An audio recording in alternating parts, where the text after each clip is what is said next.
ส่วนห้อยท่านอัศพังทองศรีพันดอนเจ้าของนครหลวงจันทร์ได้รายงานต่อกล่องประชุมสมัยสามัญรีซีฟของสภาประชาชนนครหลวงจันทร์เกี่ยวกับแผนพัฒนาเศรษฐกิจสังคมในนั้นจะสุกยูเฮ็ดให้เศรษฐกิจขยายตัวอย่างต่อเนื่องตามท่าแห่งบ่มซ้อนของประเทศและของท้องถิ่นติดพันกับการยู่แหงแขนงเศรษฐกิจปลายแหลมนครหลวงจันทร์ได้สืบต่อสุ่มใส่พันขยายและแก้ไขปัญหารวมอย่างตั้งหน้าเฮ็ดให้การพัฒนาเศรษฐกิจสังคมของนครหลวงจันทร์ยังสืบต่อขยายตัวอย่างต่อเนื่องสามารถจัดเก็บรายรับได้ทั้งหมด 41,000 กว่าตื้อกีบปฏิบัติได้ลื่นแผน 42.58 ส่วนห้อยสามารถสนองรายจ่ายงบประมาณเข้าใส่แผนพัฒนาเศรษฐกิจสังคมของนครหลวงจันทร์ทั้งหมด 4,000 กว่าตื้อกีบเท่ากับ 97.74 ส่วนห้อยของแผนการเทียบใส่5 ปีผ่านมารายจ่ายเพิ่มขึ้น 34.41 ส่วนห้อยทิศทางในต่อหน้าจะสู่ซนเฮ็ดให้เศรษฐกิจของนครหลวงจันทร์ขยายตัวในระดับ 8 ส่วนห้อยสู่ซนจัดเก็บรายรับให้ได้14,000 ตื้อกีบเทียบใส่ปีผ่านมาเพิ่มขึ้น32ส่วนห้อยคาดคะเนแผนรายจ่ายงบประมาณบ่ให้เกิน764.45 ตื้อกีบโดยเวียกจุดสูงจากคุ้มครองเศรษฐกิจให้มีเสถียรภาพสร้างเศรษฐกิจเอกราชเป็นเจ้าตนเองแก้ไขปัญหาเข่งห้อนของเศรษฐกิจการเงินปัญหาเงินเฟ้ออัตราแลกเปลี่ยนราคาสินค้าและหนี้สินต่างประเทศรวมศูนย์การคุ้มครองเงินตราต่างประเทศสร้างความเข้มแข็งฐานะการชำระต่างประเทศให้มีประสิทธิผลสูงกองประชุมดังกล่าวได้จัดขึ้นในวันที่ 6 กุมภาพันธ์ 2026 อยู่ที่วัดบ้านจำปา โดยการเข้าร่วมของทานแสงสุริยันสิริโภคารองประธานคณะกรรมการปกครองเมืองสีโคตะบอง มีรองหัวหน้าแขนงป่าไม้นครหลวงจันทร์กองคุ้มครองป่าสงวนแห่งชาติภูพนัง ในบ้านจำปา บ้านห้วยหอม บ้านอ่างใหญ่ และประชาชนบ้านจำปาเข้าร่วมรับฟัง ในพิธีทานจันทวีสุขปถัมมวงศ์หัวหน้าห้องการกสิกรรมและสิ่งแวดล้อมเมืองสีโคตะบองได้กล่าวเปิดกล่องประชุมพร้อมทั้งเผยแพร่กฎหมายป่าไม้สัตว์ป่าและคำสั่งแจ้งการเกี่ยวกับป่าไม้ซึ่งบางตอนท่านได้กล่าวว่ากล่องประชุมครั้งนี้มีความหมายความสำคัญเพราะเป็นการทบทวนคืนสภาพคุ้มครองปกปักรักษาพัฒนาและนำไส้ป่าไม้ที่ดินป่าไม้ในระยะผ่านมาและได้กำหนดซอกหามาตรการต้านสกัดกั้นการบุกรุกทำลายป่าไม้ที่ดินป่าไม้และไฟไหม้ล้ำป่าในขอบเขตเมืองสีโคตะบองวอรวมวสพแม่นขอบเขตป่าสงวนแห่งชาติภูพนังภายในเขตเมืองสำหรับเอกสารที่นำมาเผยแพร่ประกอบมีเอกสารคำสั่งเลขที่11/นย.ลงวันที่21 กรกฎาคม 2023 ว่าด้วยการเพิ่มทวีความเข้มงวดในการคุ้มครองปกปักรักษาพัฒนาและนำไส้ป่าไม้ที่ดินป่าไม้และสกัดกั้นการบุกรุกทำลายป่าไม้ที่ดินป่าไม้และไฟไหม้ล้ำป่าคำสั่งของรัฐมนตรีกระทรวงเกษตรกรรมและสิ่งแวดล้อมฉบับเลขที่88/กป.ลงวันที่10 กรกฎาคม 2012 แจ้งการรัฐมนตรีกระทรวงเกษตรกรรมและสิ่งแวดล้อมเลขที่0120 วันที่15 มกราคม 2026 แจ้งการของแผนกเกษตรกรรมและสิ่งแวดล้อมนครหลวงจันทร์เลขที่88/กปนจำบลงวันที่29 กุมภาพันธ์ 2011 การนำไส้ทะเบียนส่วนปลูกและยั่งยืนไม่ปลูกพร้อมนี้อย่างได้รับฟังกฎหมายป่าไม้ฉบับปรับปรุงเลขที่064/สพสลงวันที่13 มิถุนายน 2019 คำสั่งของทานเจ้าของนครหลวงจันทร์เลขที่13/จนลงวันที่18 สิงหาคม 2024 คำสั่งนายกรัฐมนตรีเลขที่20/นยลงวันที่5 พฤศจิกายน 2024 ว่าด้วยการหับหู้สิทธินำไส้ที่ดินในเขตที่ดินป่าไม้กฎหมายสัตว์ป่าฉบับปรับปรุงเลขที่42/สพสลงวันที่1 กรกฎาคม 2023 และกฎหมายว่าด้วยการปกปักรักษาสิ่งแวดล้อมเลขที่53/สพสลงวันที่28 มีนาคม 2024 พิธีจัดขึ้นในวันที่ 1 กุมภาพันธ์ 2026 ที่บ้านดงทาโดยการเข้าร่วมของญาทานคำก้อนโพธิราชประธานองค์การพุทธศาสนาสัมพันธ์ลาวเมืองอุทุมพรพร้อมด้วยพระสงฆ์สามเณรทานแถวคำพรหมวงศ์เลขาคณะบริหารงานพรรคเมืองมีบรรดาคณะพรรคคณะปกครองเมืองคณะห้องการผู้ซี่น้ำกลุ่มบ้านตลอดฮอดมวลชนและภาคส่วนที่เกี่ยวข้องเข้าร่วม ท่านสุดใจมณีบุตรเลขาคณะพรรคฮักทานกลุ่มบ้านดงท้าก็ได้กล่าวรายงานเกี่ยวกับการก้าเกี่ยมในการจัดงานบุญว่าพระธาตุพนมปฐมรัตนเจดีย์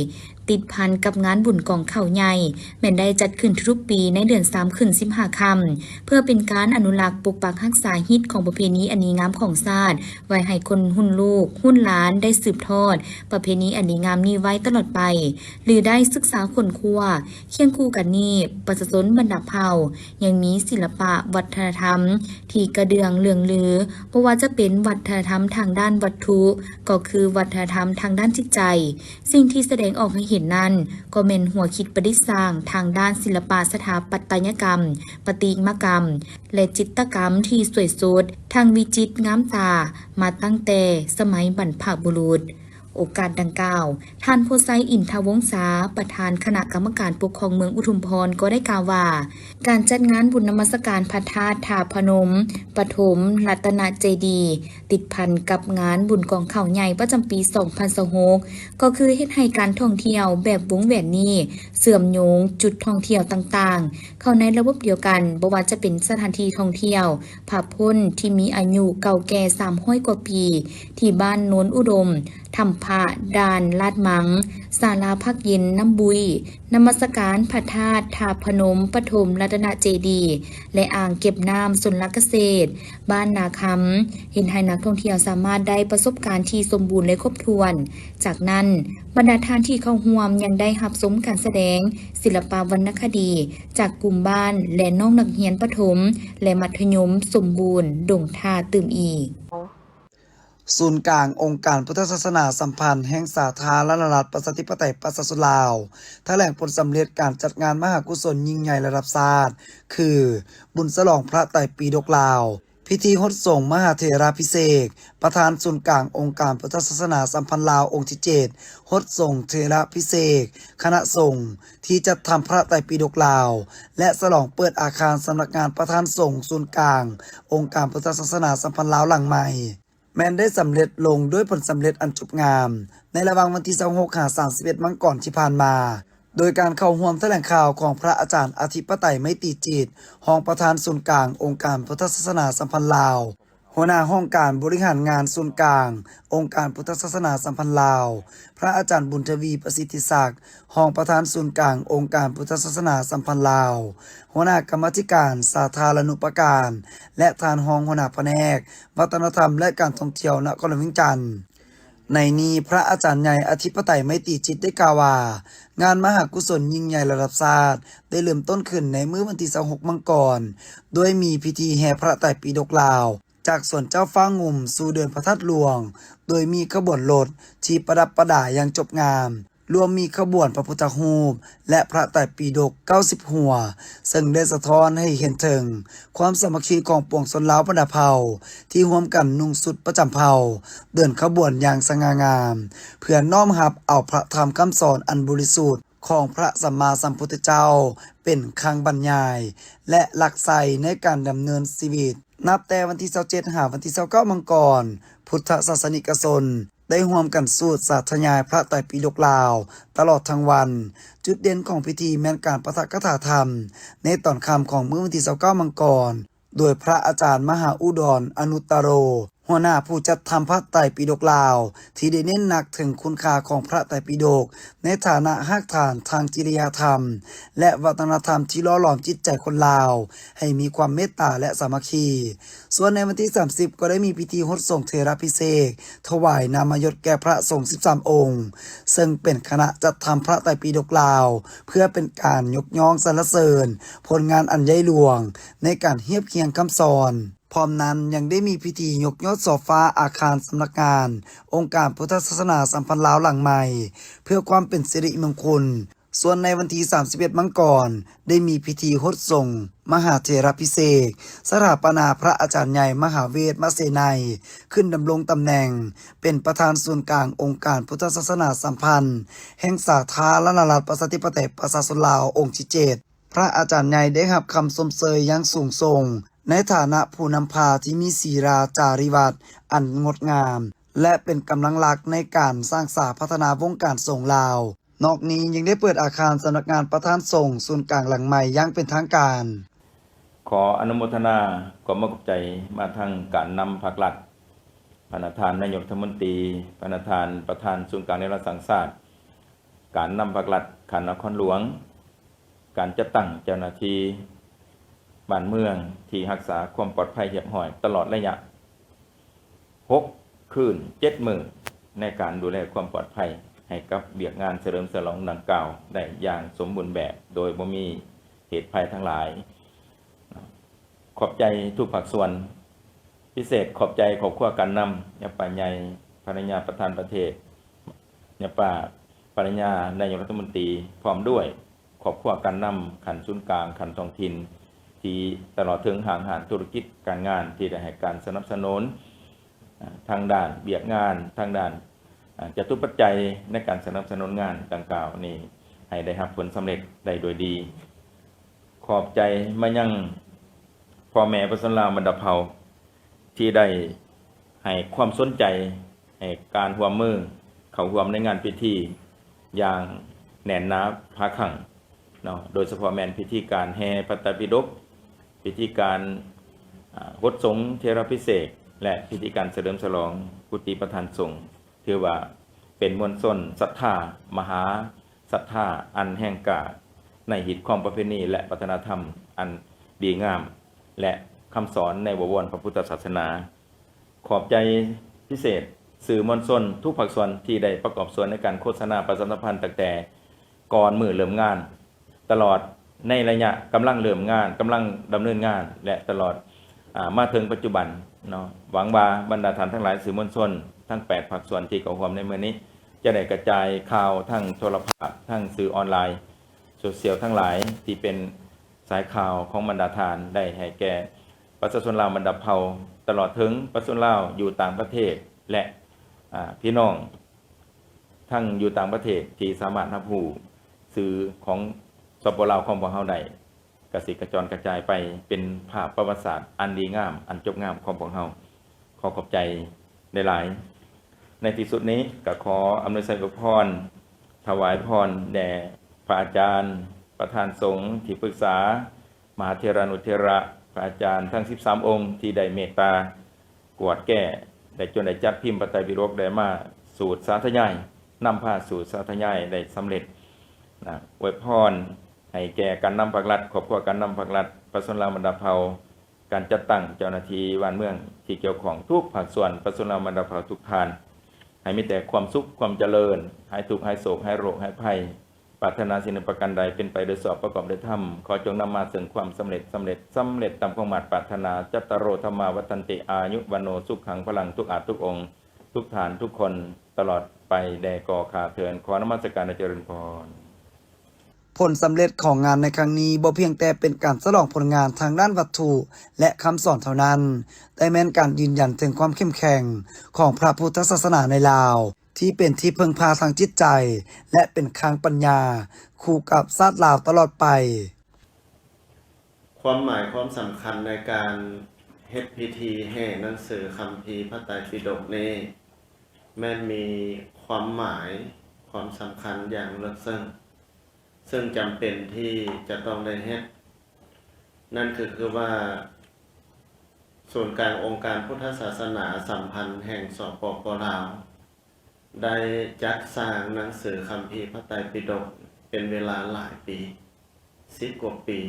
จึงค่อยสำเร็จและถือว่าเป็นคัมภีร์พระไตรปิฎกที่สมบูรณ์แบบสุดทำอิฐ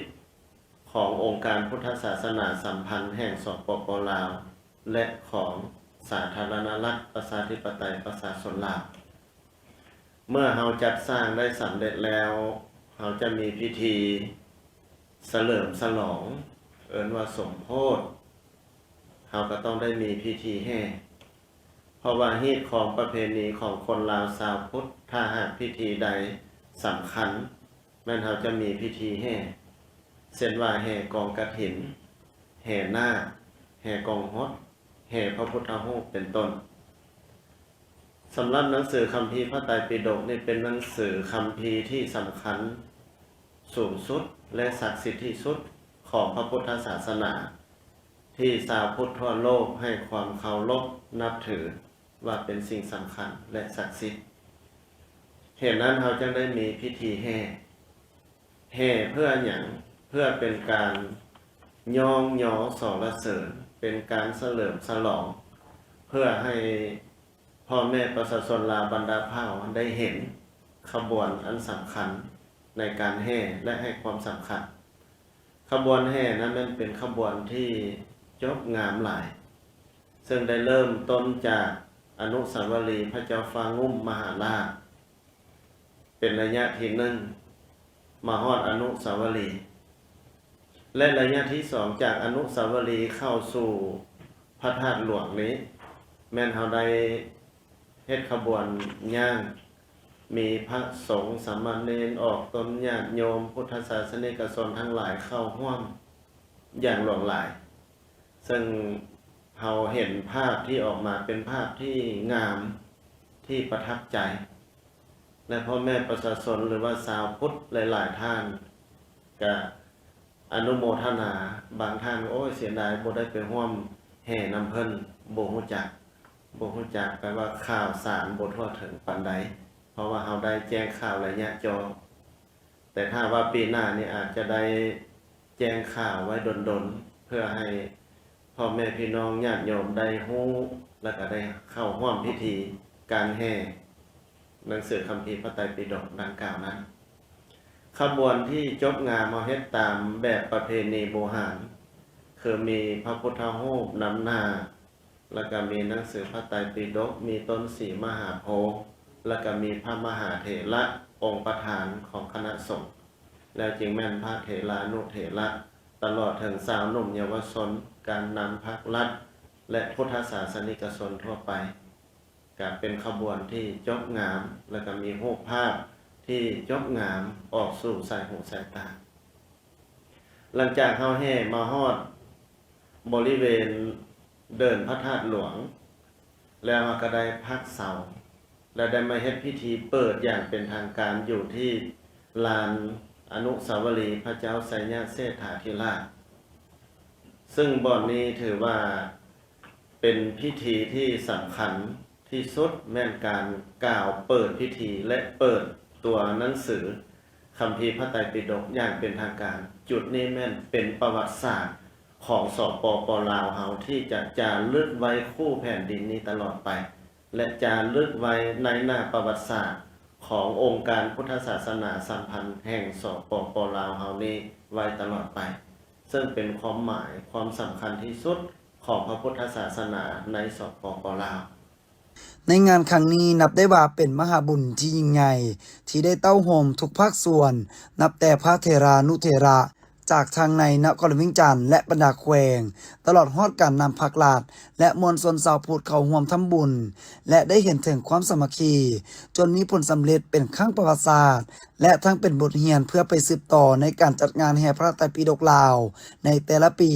ก็คือจะกำหนดเอาในมื้อขึ้น8 ค่ำ55 ค่ำของเดือน3ลาวในทุกๆปีต่อหน้าในท้ายอาทิตย์ผ่านมาได้มีออกตนญาติโยมจำนวนหลงหลายพากันหลั่งไหลเข้ามาร่วมกันแห่พร้อมยกยอดโซฟาหายอดขึ้นสู่หลังคาหอพระไหว้พระหับศีลและร่วมกันเฮ็ดบุญเฉลิมฉลองหอพระพุทธรูปที่พร้อมสร้างสำเร็จห้อยส่วนห้อยที่วัดบ้านส่งเปื่อยเมืองนาไซทองนครเวียงจันทน์พร้อมทั้งร่วมกันสมโภชพระพุทธรูปจำนวน15 องค์เพื่อเป็นที่กราบไหว้สักการะบูชาของชาวบ้านทั้งภายในและต่างประเทศโดยพระอาจารย์อาลุนตศาสตร์เทพธิราชรักษาการเจ้าอธิการวัดบ้านส่งเปื่อยได้ให้สัมภาษณ์ว่าขอเจริญพรสุขสบายดีบรรดาท่านสาธุชนอกตนญาติโยมทั้งหลายมื้อนี้ทางวัดบ้านส่งเปื่อยเมืองนาไซทองนครหลวงเวียงจันทน์ของพวกเราก็ถือว่าเป็นบรรยากาศที่มีความหมายและความสำคัญท่ามกลางการเฮ็ดบุญยกยอดโซฟาและก็เฉลิมฉลองหอพระพุทธรูปที่ความสร้างสำเร็จและนอกจากนี้ในค่ำคืนอีกบ่เท่าใดนาทีนี้จะมีการสมโภชพระพุทธรูปจำนวน15 องค์ของเจ้าภาพเจ้าศรัทธาที่ได้เป็นศรัทธาสร้างองค์พระพุทธรูปก็มาประดิษฐานอยู่ในหอพระแห่งนี้เพื่อให้เป็นที่กราบไหว้สักการะบูชาของออกตนญาติโยมชาวพุทธทั้งหลายทั้งภายในและต่างประเทศที่ได้เดินทางขึ้นเหนือล่องใต้ไปใกล้ไปไกลผ่านวัดบ้านส่งเปื่อยแห่งนี้ซึ่งว่าหอพระหลังนี้ก็เป็นหอพระทางปูชนียสถานอันสำคัญ เป็นศาสนาวัตถุอันยั่งยืนที่แสดงถึงความเจริญรุ่งเรืองของพุทธศาสนา และความเจริญรุ่งเรืองของประเทศชาติบ้านเมืองให้เคียงคู่อยู่กับออกตนญาติโยมคนลาวบรรดาเผ่าฉะนั้นแล้วมาฮอดในเวลานี้พวกเขาก็ได้เฮ็ดบุญเฉลิมฉลองอย่างยิ่งใหญ่มโหฬารและก็ท่ามกลางความปิติดีอกดีใจของครูบาอาจารย์ตลอดฮอดองค์การจัดตั้งบ้านเฒ่าแก่แนวโฮมพ่อแม่ประชาชนและเจ้าภาพเจ้าศรัทธาทั้งหลายที่ได้มาร่วมอุปโภคบริโภคเฮ็ดบุญในมื้อนี้ในนามอาตมาภาพหรือข้าน้อยเองในนามองค์รักษาการว่าการเจ้าอธิการวัดบ้านสงเปื่อยก็ถือว่ารู้สึกปิติใจดีอกดีใจหลายและก็ขออนุโมทนาขอบอกขอบใจมายังพ่อแม่ครูบาอาจารย์ตลอดฮอดอกตนญาติโยมเจ้าภาพที่อุปถัมภ์ให้การค้ำสู่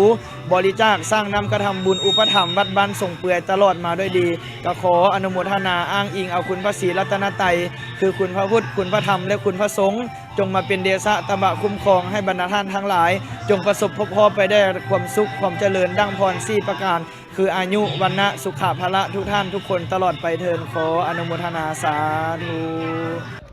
พร้อมนี้ทันนางแสงตะเวนบุพพรหมวิหารเจ้าของวิทยาลัย BCT เพื่อการศึกษาด้านไอทีต่างหน้าให้กับเจ้าภาพเจ้าศรัทธาก็ได้ให้สัมภาษณ์ว่าตนและครอบครัวมีความรู้สึกดีใจที่ได้ร่วมเฮ็ดบุญเฮ็ดทานในครั้งนี้โดยได้นำเอาวัตถุปัจจัยที่ออกมาจากความบริสุทธิ์ใจซึ่งผ่านมาทางครอบครัวก็ได้ร่วมทำบุญมาแล้วหลายวัดรวมถึงวัดบ้านสุงเปื่อยเมืองนาไซทองนครหลวงจันทร์ในครั้งนี้ก่อนอื่นก็ขอสบายดีเนาะเบิดทุกท่านทุกคนเด้อเฮาละในนามครอบครัวเนาะท่านอุตตมะนางแสงตะวันบุตรพรหมวิหารพร้อมครอบครัวแล้วก็มีที่เป็นเจ้าศรัทธาในการเฮ็ดบุญในครั้งนี้และแม่นยอดโซฟาหัน3ยอดยอดเอกยอดทำอิฐนั่นแหละแม่นครอบครัวท่านอุตตมะนี้ก็คือครอบครัวนี้พร้อมครอบครัวแล้วยอดที่2หั่นละแม่นน้องสาวกับของน้องเคยเท่าตู่นางสุขสาครดวงพระจันทร์เนาะอยู่สหรัฐอเมริกาและยอดที่3หั่นละแม่นของเฮาแฟรานซิสโกน้องเคยและน้องสาวนางรัศมีพรพร้อมครอบครัวและก็เป็นเจ้าศรัทธา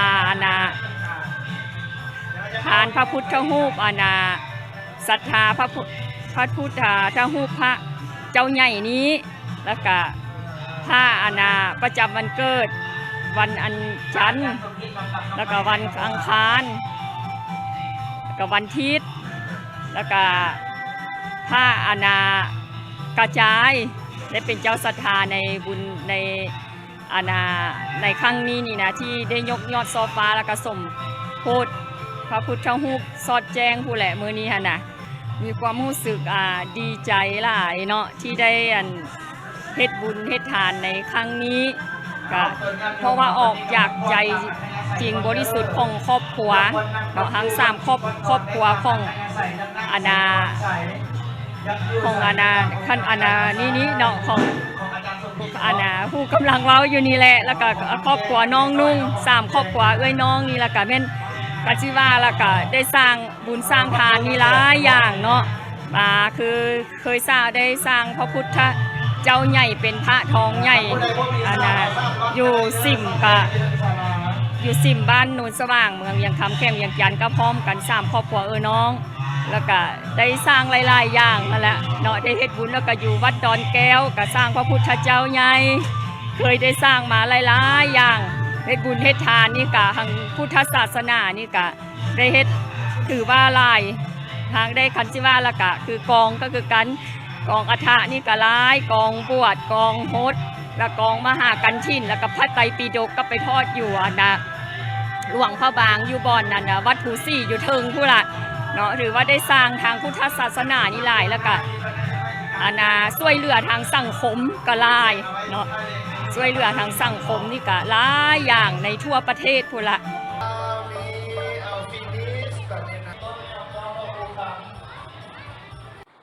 พิ พิธีเปิดตัวผู้สมัครขับเลือกตั้งเป็นสมาชิกสภาแห่งชาติสุทธิสิบประจำเขตเลือกตั้งที่1นักลำจันทร์ได้มีขึ้นในวันที่6กุมภาพันธ์2026อยู่ที่หอประชุมแห่งชาติเพื่อเป็นการแนะนำตัวให้แก่ผู้มีสิทธิ์เลือกตั้งได้รับรู้โดยมีทานไสสมพรพรหมวิหารกรรมการกรมการเมืองศูนย์กลางภาคประธานสภาแห่งชาติผู้สมัครหมายเลข1ท่านอาจสพังทองศรีพันดรกรรมการศูนย์กลางภาคเลขาคณะภาคเจ้าของนักลำจันทร์ผู้สมัครหมายเลข2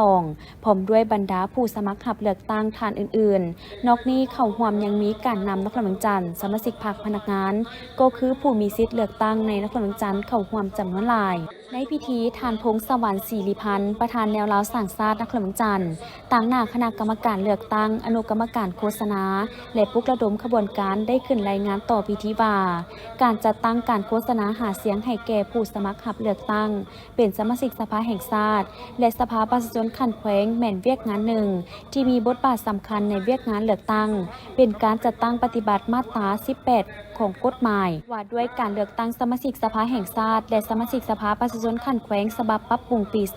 2024แนะใส่เหตุให้การปอนบัตรเลือกตั้งครั้งนี้มีประสิทธิภาพประสิทธิผลและเข้มงวดตามกฎหมายการจัดตั้งการลงโฆษณาหาเสียงแก่ผู้สมัครขับเลือกตั้งเป็นสมาชิกสภาแห่งชาติสุทธิสิบประจำเขตเลือกตั้งที่1นครหลวงจันทร์แม่นขั้นตอนหนึ่งที่มีบทบาทตัดสินต่อการเลือกตั้งเป็นการสนองข้อมูลข่าวสารตัวจริงการแนะนำให้ผู้มีสิทธิ์ปอนบัตรเลือกตั้งได้รับรู้เข้าใจอย่างถูกต้องต่อผู้สมัครขับเลือกตั้งแต่ละทานเพื่อเป็นบอนอิงในการค้นคว้าคิดง้ำสมเทียบใส่มาตรฐานเพื่อตัดสินใจเลือกเอาผู้ที่ตนเห็นว่า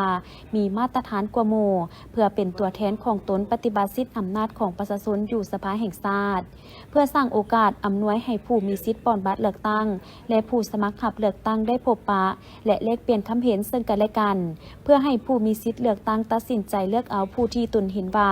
เป็นผู้ที่เหมาะสมกว่าหมู่เป็นตัวแทนของตนอยู่สภาแห่งชาติมื้อนี้คณะกรรมการเลือกตั้งคณะนครหลวงจันทร์จึงได้จัดตั้งพิธีเสนอตัวและโฆษณาหาเสียงให้แก่ผู้สมัครขับเลือกตั้งเป็นสมาชิกสภาแห่งชาติสุทธิสิบประจำเขตเลือกตั้งที่1นครหลวงจันทร์ขึ้นที่ห้องประชุมแห่งนี้เป็นครั้งปฐมฤกษ์อย่างสมเกียรติซึ่งมีผู้สมัครทั้งหมด25ทานหญิง7ทานจากนั้นผู้รับสมัครเลือกตั้งสมาชิกสภาแห่งชาติสุทธิสิบประจำเขตเลือกตั้งที่1นครหลวงจันทร์ทั้งหมดก็ได้พัดเปลี่ยนกันแนะนำตัวรวมทั้งประวัติผลงานการเคลื่อนไหวของตนให้ผู้มีสิทธิ์เลือกตั้งได้รับรู้เพื่อนำไปพิจารณา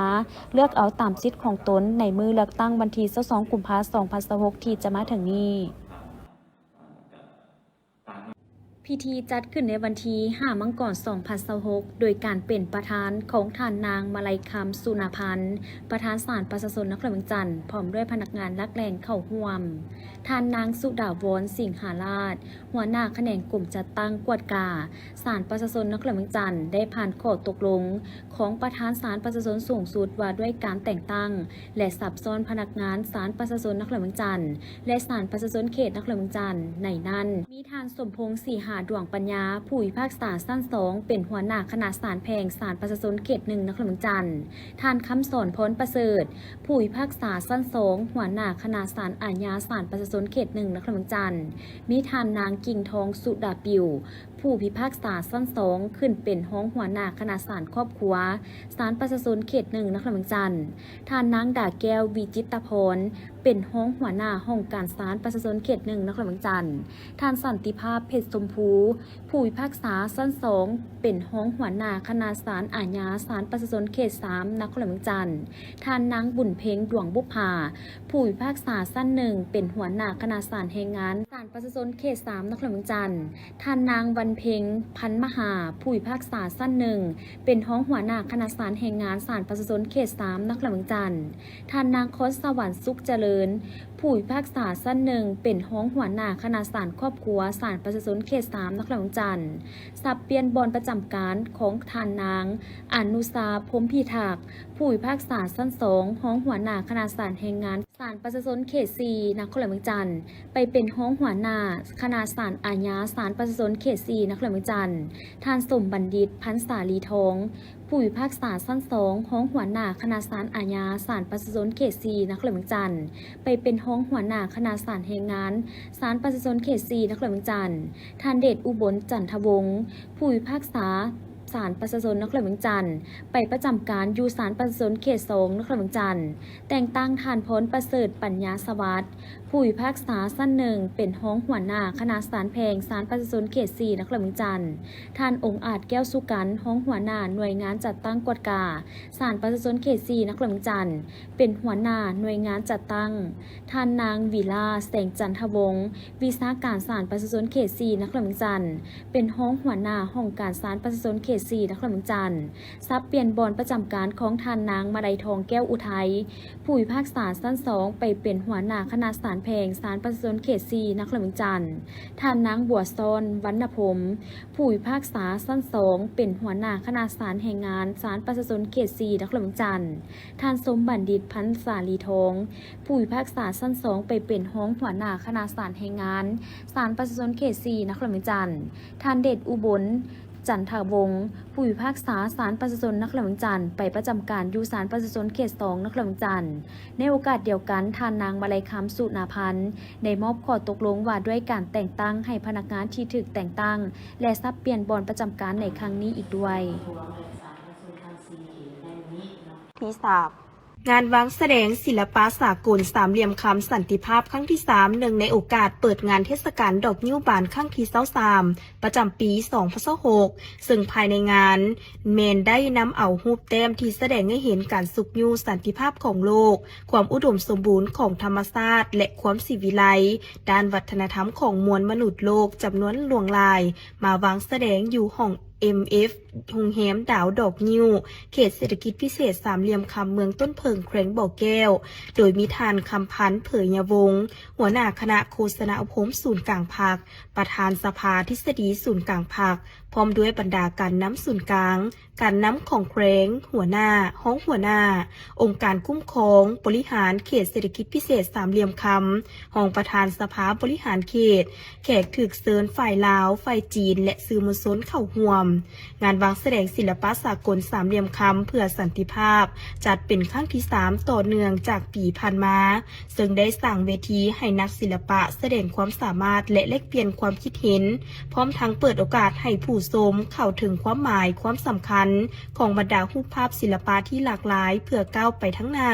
และก้าวสู่โลกที่พยายามปฏิบัติภารกิจสันติภาพเพื่อเผยแผ่สันติภาพคำมั่นสัญญา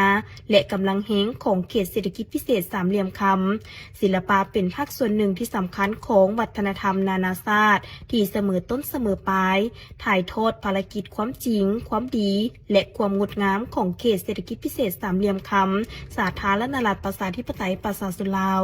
หวังว่าจะสามารถส่งเสริมคุณค่าและความสำคัญของสันติภาพผ่านศิลปะเนื่องจากสันติภาพแมนทรัพย์สมบัติอันล้ำค่าที่สุดของสังคมมนุษย์และเป็นพื้นฐานหลักการของการอยู่ร่วมกันอย่างกลมเกลียวนอกนั้นสันติภาพยังมีความอบอุ่นความสำคัญเปรียบเหมือนแสงตะเวนที่เป็นแหล่งของการเติบใหญ่ของทุกชีวิตและขอให้ความหักและความอบอุ่นเต็มไปทั่วทุกมุม พิธีได้จัดขึ้นในเมื่อวันที่4กุมภาพันธ์ปี2026สำนักงานใหญ่บริษัทลาวโทรคมมนาคมมหาชนโดยการให้เกียรติเข้าร่วมของท่านสุพลจันทวิไส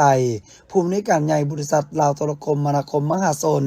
พร้อมด้วยคณะอำนวยการคณะผู้บริหารกลุ่มบริษัทท่านสีจันทร์จิตตปัญญาหัวหน้ากรมกีฬาระดับสูงพร้อมด้วยบรรดาผู้ต่างหน้าจากคณะสหพันธ์กีฬาแห่งชาติและทีมนักกีฬาชาติลาวเข้าร่วม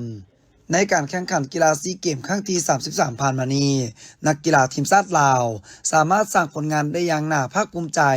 โดยการญาติเหรียญรางวัลมาได้ทั้งหมด39เหรียญดังนั้นเพื่อเป็นการย่องยอสรรเสริญความมานะอดทนและความสามารถของนักกีฬาที่สร้างชื่อเสียงให้แก่ประเทศชาติทางกลุ่มบริษัทลาวโทรคมจึงได้มอบรางวัลสนับสนุนประกอบมี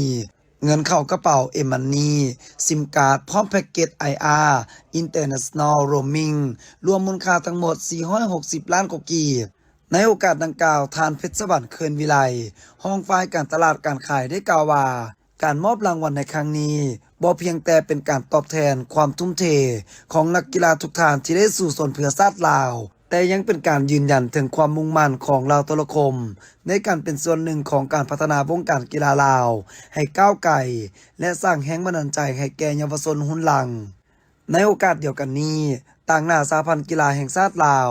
และนักกีฬาก็ได้แสดงความขอบใจอย่างสูงมายังลาวโทรคมที่ได้ให้การสนับสนุนและอยู่เคียงข้างวงการกีฬาลาวโดยตลอดมา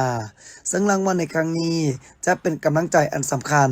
ให้แก่นักกีฬาพร้อมพัฒนาตนเองเพื่อผลงานที่ดีขึ้นในเวทีสากลต่อๆไปแล้วท่านผู้ชมต่อจากข่าวดังกล่าวและข่าวต่อไปนี้จะพาท่านผู้ชมมาติดตามเวียกงานทางเมืองจันทบุรี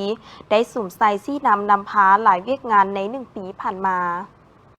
ท่านนางพินลาวันวงศ์วุภารองเลขาคณะบริหารงานพรรคเมืองจันทบุรีได้รายงานให้ฮู้ในกล่องประชุมเปิดกว้างครบคณะบริหารงานพรรคเมืองครั้งที่5สมัยที่8ว่าในระยะ1 ปีผ่านมาคณะบริหารงานพรรคเมืองจันทบุรีได้สุ่มใส่ซี่นำพาเวียกงานกวดกายุติธรรมและก่อสร้างห้างฐานการเมืองอย่างแข็งแรงสำหรับเวียกงานกวดกาได้นำพาซี่น้ำสกัดกั้นและต้านการส่อลาดบังหลวงในนี้ได้รับคำห้องคำเสนอและห่างเสียงทั้งหมด5 เรื่องซึ่งได้รายงานขันถึงแล้ว1 เรื่องพร้อมสั่งรวมเหตุบทรายงาน1 เรื่องและสืบต่อเอาข้อมูล3 เรื่องได้เอาใจใส่ติดตามกวดกาการพันขยายมาติกล่องประชุมใหญ่ครั้งที่8ขององค์คณะพรรคเมืองโดยถือเอาการดำเนินชีวิตการเมืองและประเมินการก่อสร้างหน่วยพรรคปลอดภัยเข้มแข็งนักแน่นเป็นมือกวดกาการนำพาของคณะพรรคแต่ละคันในการจัดตั้งนำพาเคลื่อนไหวตามพระบทบาทสิทธิหน้าที่ของตนพร้อมนั้นยังได้ติดตามโครงการลงทุนของรัฐทั้งหมด12 โครงการมีมูลค่าตามสัญญา21 ตื้อกว่ากีบในนี้โครงการสำระหนี้9 โครงการมูลค่า19 ตื้อกว่ากีบโครงการเสนอใหม่ประจำปี 2025มี3 โครงการคือโครงการปรับปรุงและลวงห้องระบายน้ำแก้ไขน้ำท่วมค้างบ้านหนองปิงห้องธรรมศาสตร์3 ห้องมูลค่า2 ตื้อกว่ากีบโครงการลวงห้องระบายน้ำแก้ไขน้ำท่วมค้างเขตห้องบ้านดงเมียงหาห้องบ้านสีบุญเฮืองมูลค่า300 ล้านกว่ากีบโครงการก่อสร้างห้องเบตงบ้านดงเมียงหาทงสั่งนางข้างโรงแรมนครซักมูลค่า4 ตื้อกว่ากีบซึ่งมาฮอดปัจจุบันพร้อมจะตั้งปฏิบัติโครงการอนามัยหลวงห้องระบายน้ำเขตบ้านหนองปิงเวียกงานยุติธรรมได้ฝึกอบรมพระบทบาทสิทธิและหน้าที่ให้หน่วยแก้ไขข้อขัดแย้งของบ้าน30 บ้านฝึกอบรมกฎหมาย45 วันสุดที่4ให้คำปรึกษาทางด้านกฎหมายแก่ประชาชน26 ครั้งแก้ไขข้อขัดแย้งได้78 กรณีเวียกงานก่อสร้างห้างฐานการเมืองได้แต่งตั้งพนักงานลงก่อสร้างห้างฐานการเมืองและกำหนดบรรดาแผนเวียกเพื่อนำไปจัดตั้งปฏิบัติในการลงก่อสร้างห้างฐานการเมืองอยู่ขันห้างฐาน30 บ้านทั่วเมืองจันทบุรีให้ถึกคิดขันถึงวางออกพร้อมนั้นก็ได้นำพาสุขยูคณะประจำภาคคณะพรรคเมืองและพนักงานลงก่อสร้างห้างฐานการเมืองเอาใจใส่นำเอาทิศซี่นำและเวียกงานของแต่ละของเขตไปจัดตั้งพันขยายอยู่ขันบ้านอย่างต่อเนื่อง